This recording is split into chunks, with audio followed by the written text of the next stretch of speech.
Hello viewers, welcome to Review on Point. Today I'm going to talk about drama serial मासूम। हम TV पे नया drama शुरू हुआ है, कल थी इसकी पहली एपिसोड। तो लेट्स स्टार्ट। स्टार्टिंग सीन हम देखते हैं फैसलाबाद से, वो ड्रोन का शॉट लिया हुआ था। फैसलाबाद का ये सीन था। बेसिकली यहाँ पर रहता है दिलशाद फैसलाबादी सिंगर, जो कि अपना हारमोनियम बजाता है रोड्स के ऊपर, लोगों के घरों के बाहर चलते फिरते, छोटा मोटा, जिस तरह जैसे हम भानवासी कह लें अपनी ज़बान में, जिस तरह लोग लाहौर में बोलते होते हैं, उस तरह का कोई ये करैक्टर है। और ये इसे हर कोई धुतकारता ही है, ज़्यादातर लोग जो हैं, जो बड़े लोग हैं, चौधरी टाइप जो लोग हैं। इसकी एक अदद बहन इसके साथ होती है और एक इसके साथ एक बंदा होता है, टीपू नाम का लड़का होता है। तो ये लोग जो हैं इस तरह सड़कों पर जाते हैं, लोग इनके गाने सुन के बाहर निकलते हैं और इनको आटा या राशन टाइप चीज़ दे देते हैं। अब हवेली जो है, जो चौधरी साहब की है, जहाँ पर इनके साथ बहुत जुल्म होता है, चौधरी साहब हमेशा इनके साथ बदतमीज़ी करते हैं, इनको धुतकारते हैं। वहाँ पर एक तो मेड टाइप कोई औरत निकलती है और साथ एक औरत होती है, वो भी मेड ही लग रही होती है, मगर वो जिन नज़रों से देख रही होती है दिलशाद को, तो ऐसा ही लग रहा होता है कि जैसे वो उसको पसंद करती है। साथ ही दूसरी तरफ हमने एक सीन देखा कराची का। वहाँ पर होती है ये नीलो, प्लेड बाय सोनिया हुसैन। ये नवाबों के ख़ानदान की बेटी है, मतलब इसके एक माँ बाप हैं और एक उनकी ये इकलौती बेटी है। टू बी वेरी ऑनेस्ट, बहुत ही OTT करेक्टर लग रहा था अभी तक। और एक और बात कि फ़र्स्ट एपिसोड में ऐसे जो इंट्रोडक्शन दिया है इनका, वो ही बहुत OTT है। अगर ये आगे आने वाली किस्तों में ऐसे ही रहती हैं तो मुश्किल हो जाएगा इनको इस तरह स्क्रीन पर देखना। मतलब अजीब चटर-पटर किस्म की लड़की है। ठीक है, दिखाते हैं ऐसा कैरेक्टर भी जो बहुत ज़्यादा चुलबुला टाइप से होता है, मगर चुलबुले में ओवर हो जाना। दूसरी बात ये कि स्टोरी भी अभी तक जो इनके कैरेक्टर के साथ हो रहा है ना सीन, वो अच्छा नहीं है। मतलब कि सीन से मुराद ये कि कुछ था ही नहीं इंट्रोडक्शन में, सिवाय इसके कि ये नवाब साहब की बेटी हैं। और चुलबुलापन जो डिपिक्ट किया गया जिस तरह से, वो इंतहाई भोंडा अंदाज था।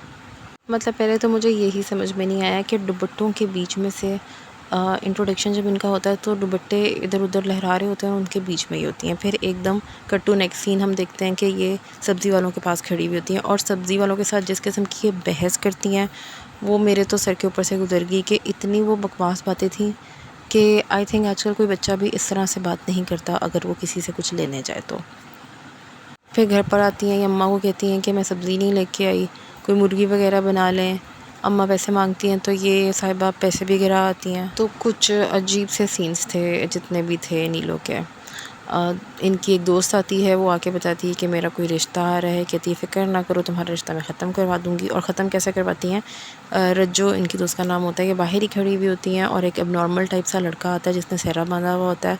वो सीन इतना कोई अजीब किस्म का था कि देख के ही अनकम्फर्टेबल बंदा फ़ील करे, दोनों तरफ से। जो सोनिया हुसैन एक्टिंग करी थी वो भी, और जो लड़का वो सेहरा पहन के खड़ा हुआ था वो भी। तो ये बहुत अनबेरेबल था।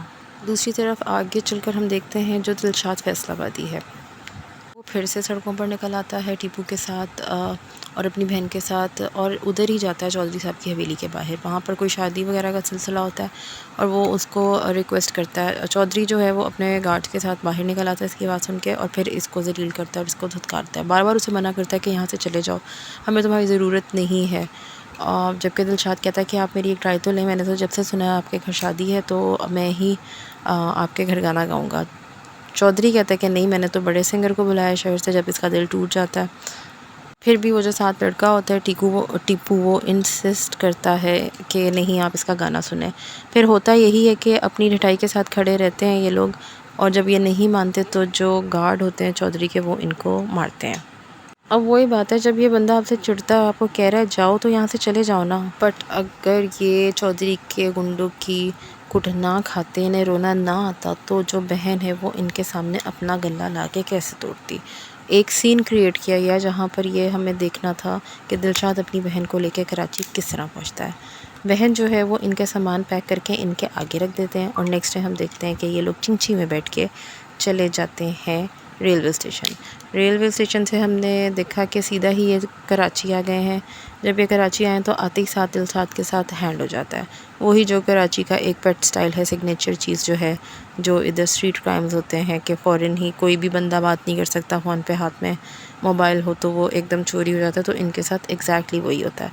बट अच्छी बात ये हुई कि कहीं ना कहीं दिलशाद के पास नंबर था उस ठिकाने का जहाँ पर इन्होंने जाना था। और जाना कहाँ था? जी हाँ, इन्होंने जाना था नवाब साहब के घर, जो है नीलो का घर, और ये नीलो की अम्मा के कोई दूर परे के रिश्तेदार लगते हैं। और जो नवाब साहब हैं, अच्छा ये था फ़्लो कि जब वो स्टेशन पे पहुंचा है और उसका मोबाइल छिन गया है, या इसी में नवाब साहब का नंबर था, मगर जब वो घर नवाब साहब की साइड दिखाई गई है तो वो कहते हैं कि भाई ये तुम्हारा मरासी भांजा जो है ये सुबह से मुझे तंग कर रहा है, दिलशाद फैसलाबादी। मतलब हाउ वुड ही नो? इसको कैसे पता था कि ये नंबर जो आ रहा है ये दिलशाद फैसलाबादी का है? क्योंकि अगर इन केस दिलशाद फैसलाबादी का नंबर चोरी हो गया है, फ़ोन ही चोरी हो गया है, तो चलो मान लो कि उसके पास कहीं चिट पे अपनी इनका रिलेटिव का एड्रेस और नंबर था, तो अंकल को कैसे पता है कि ये दिलशाद फैसलाबादी है? चलें हम एक क्रिएटिव लिबर्टी ले लेते हैं, हम सोच लेते हैं कि उसकी पहले अंकल से बात हो गई है जो हमें नहीं दिखाई गई, जहाँ पे उसने अपना इंट्रोडक्शन दिया। खैर जनाब, ये पहुंच गया इनके घर के आगे और वो सीन देखा है हमने कि नीली जो है बात करते करते अब्बा इसका फ़ोन नहीं उठा रहे होते और वो कहती है कि लाए अब्बा मुझे फ़ोन दे, मैं इसको सही करती हूँ। और वो फ़ोन पे बात करते करते बाहर आती है तो दिलशाद अपनी बहन के साथ इनके डोर स्टेप पे ही खड़ा होता है। अब जो एक सिग्नेचर एक्टिंग है इमरान अशरफ की, उससे उम्मीदें तो बहुत हैं कि ऐसा लग रहा था प्रोमो से कि वो अपना एक वो जो उनके अंदर का कोर आर्टिस्ट है ना, वो उस अंदाज से एक्ट कर रहे हैं। प्रोमो में और टीज़र्स में इस तरह से हमें देखने को मिल रहा है। लेट्स सी अब आगे किस तरह से कहानी प्रोग्रेस करती है, किस तरफ चलती है। नीली का ये OTT-पन ऐसा ही रहेगा या थोड़ा सा नीचे होगा, तो let's see. Till then you guys take care. Please subscribe the channel, share the video, like the video. Thank you.